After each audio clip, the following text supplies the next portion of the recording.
before we move on to our passage for this evening, I wanted again to just give you a bit of an update in terms of what's happening with COP26.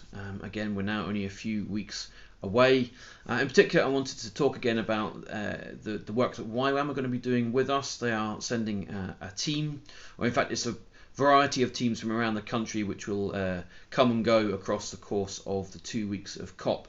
And they are going to be using Sandyford as a base, by which it means that's where they will gather in the mornings for worship.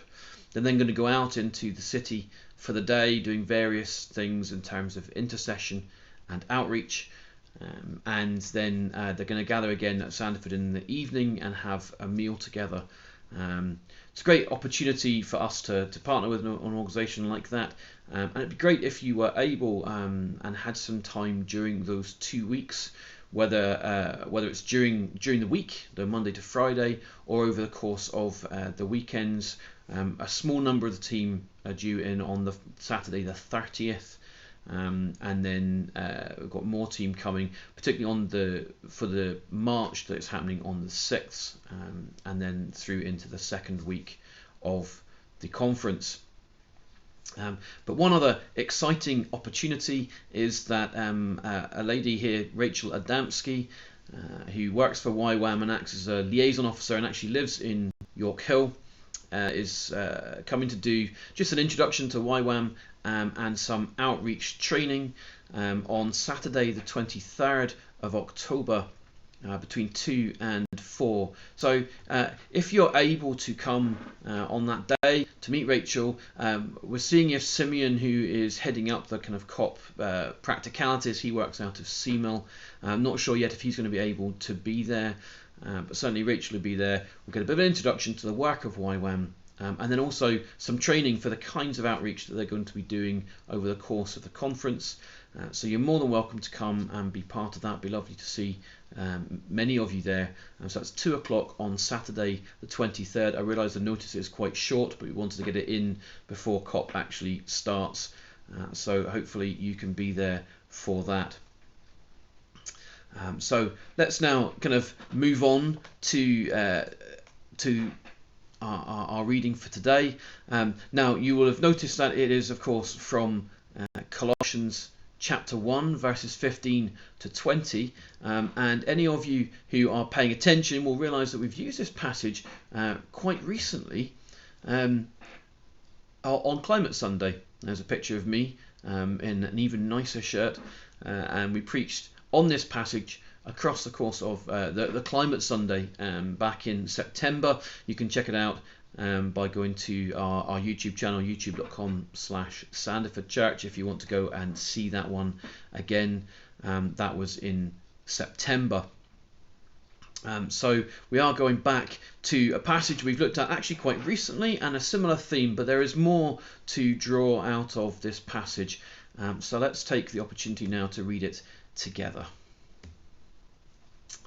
Colossians chapter 1, beginning at verse 15.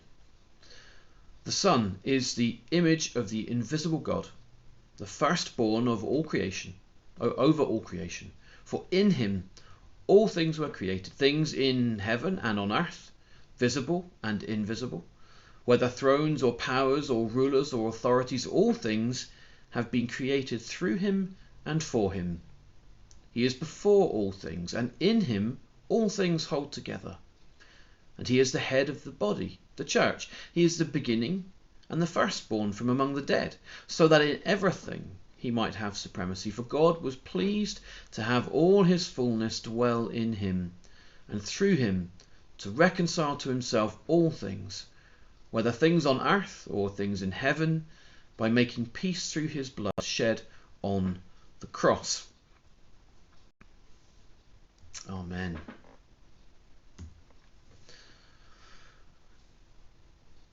So we come back to this passage, and really to sum up much of what I said before, I'm going to quote no less than Nicky Gumbel of Holy Trinity Brompton and Alpha fame, who said this: the whole universe was made through Jesus, by Jesus, and it was made for Jesus. You cannot get a higher theology of creation than that.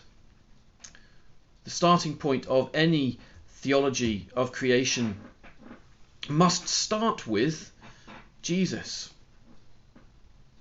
I said earlier on, it'd be wrong to talk about environment, and we really are talking about creation. If we're talking about a theology of the environment, we must start with a theology of creation, but if we're going to have a theology of creation, it must start with Jesus. Because the universe, creation happened through him, by him, and for him. To quote from John's Gospel, the prologue of John's Gospel, through him, that is Jesus, through him all things were made. Without him nothing was made that has been made.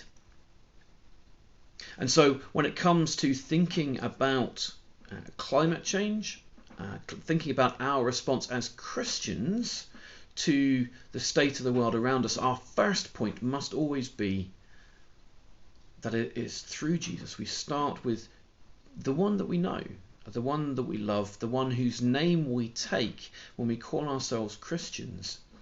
That is our starting point for our theology of creation, for our theology of the environment, for our theology of creation care.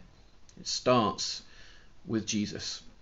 And we're going to watch a video that unpacks some of these things. This was produced for the Tenets of the King series. It's Bishop Graham Tomlin is going to speak a little bit more. So we're going to watch that video now, and then we'll come back and think a little bit more about this passage.